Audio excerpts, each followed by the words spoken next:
Hey guys, I've been dying to to get on and talk to you guys. I've ran through my route as quick as I could to share this.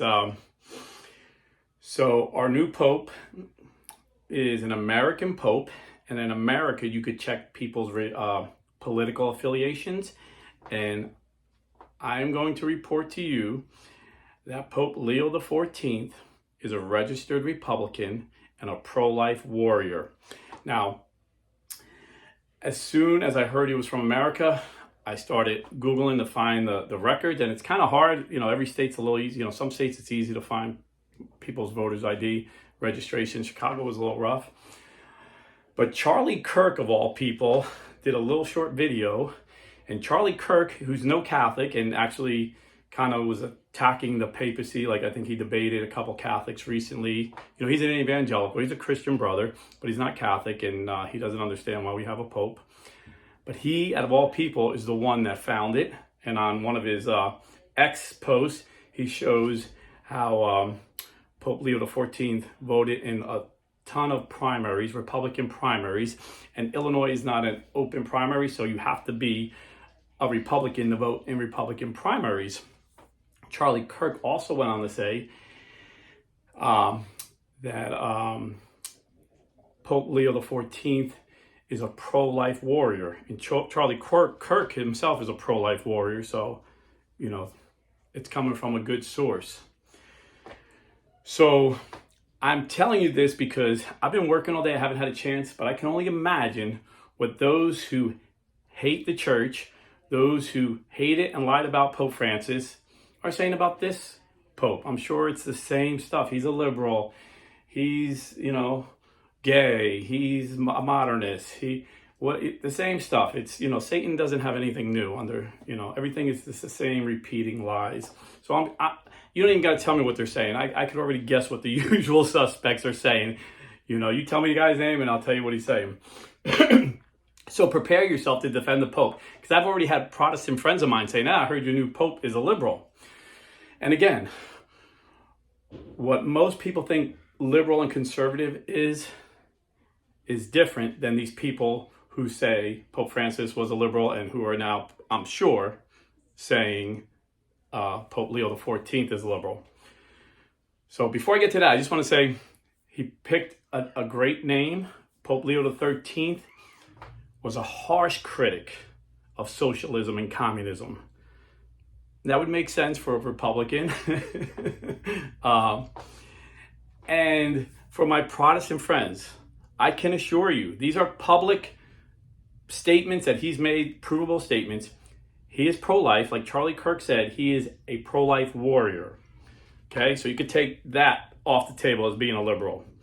He has come out and said he's against ordaining women. You could take that off the table as being liberal. He's even said he's against ordaining women deacons. Never mind women priests, women deacons. And there was a deaconess named, I believe, Phoebe in the Bible. So it's possible, to have female deacons. But the question was, can we ordain them? It's a difference. Were they just assisting the priest or were they ordained? Pope Leo XIV said, no, we can't ordain them. He's against allowing homosexual marriage. He's against blessing homosexual unions. So in every definition of the word, my Protestant Christian brothers would say, well, that's very conservative. That's a conservative Christian leader. So why do some Catholics call him a liberal? Because with these usual suspects, the issue is never the issue. The issue is Vatican II, and the issue is the ordinary Mass that 95% of Catholics attend. These people hate that. Some of them, like Mel Gibson and Vigano and Father Altman, are outright publicly sedevacanists. They don't believe there's a pope. Then there's others that are closet seeds. They say everything that the sedevacanists say. They have them on their show. They highlight them as heroes and saints, but they won't come out and say it because it's bad for views. It's bad for business. So anyone who does not come out and say, we're going to get rid of Vatican II and we're going to get rid of the ordinary Mass, they will label a liberal. Because just like the left uses the tactic of the issue is never the issue, they use the left's tactics of destroying a person's character. So I can't believe anything this guy says. He's just a liberal. But like I said, for the general definition of conservative and liberal, if you're a Protestant, Pope Leo XIV is a conservative. Now, on climate change, he wrote some things where he wants to do stuff for climate change. So maybe we disagree with his approach. Everybody wants clean air and clean water. Under Trump, when we had an energy boom with oil and gas, we had the cleanest air and water in the history of the EPA when they tested it. So he might have a different method of getting clean air and clean water than we do. And some people might call that liberal. But as far as morality, he's a conservative. And as far as Republican and Democrat, he was a registered Republican as an American, but he's been in Peru several years as the bishop, and then a cardinal. And the Catholic Church is universal.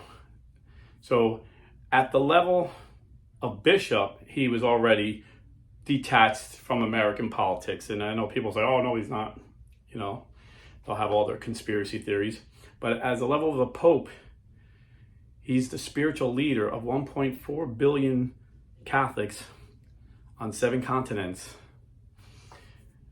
The question isn't, is he a liberal or a conservative? The question is he orthodox or heterodox? And he is orthodox. He agrees with every Catholic doctrine. Now, his method may rub people the wrong way, like Pope Francis.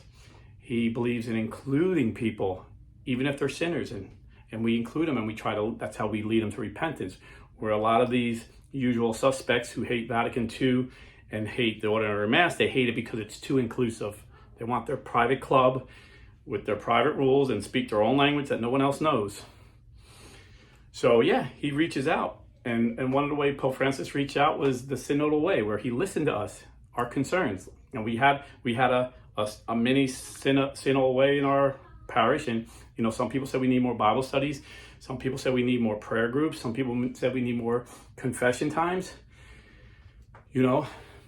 This is what the synodal way, what do the people need? This was Pope Francis's a trademark. He listened to people. God gave us 2 ears and 1 mouth, so we should listen twice as much as we talk, even when we're evangelizing people. Pope Francis was a great evangelizer, if you've really watched the man's life. And so this man said he very much admires Pope Francis and his synodal way, which I'm sure, like I said, I've been working all day. I grabbed something to eat, spilled a little bit, and then I'm making this video. But I'm sure they're going to criticize him because he likes the synodal way, and they're going to call that liberal. But the facts are the facts. Pope Leo XIV, the name he took, was a great pope, very orthodox, and hated communism and socialism. Pope St. John Paul II loved Pope Leo XIII and hated communism and socialism. So I think the facts speak for themselves. And like I said, popes pick someone who they want to be like. So Pope Leo XIV was very orthodox in his beliefs and teachings, and he was very anti-socialist. So I think this is what we get with this guy. I don't know very much else about him except he's American, which is pretty awesome. I always thought, man, what if there was an American cardinal? And I was thinking, who could it be? And I was thinking maybe Cardinal Dolan, but so we'll see. Like I said, I'm sure I haven't even checked them anything yet. I'm just celebrating. This is the first time as a Catholic, where I was really Catholic, not like Catholic in name only when I was a kid, like a really practicing Catholic, that a Pope died, and I was more emotional than I thought I would be. But I wasn't too surprised that I was emotional, but I was surprised at how emotional I got, like I lost a father. But I didn't think I would get emotional when they picked a new Pope, but I got emotional. It was just amazing. And You know, I get really excited every 4 years during the presidential election. To me, that's even more exciting than the Super Bowl. But that did not even come close to the anticipation of hearing who the new Pope was and seeing him and hearing him speak to us.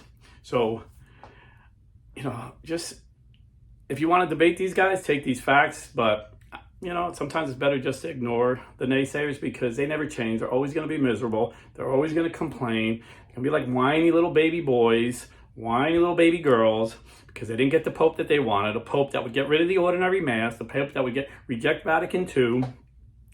They're not going to ever get it. So they're going to be like the old Catholics who broke away because they hated Vatican I.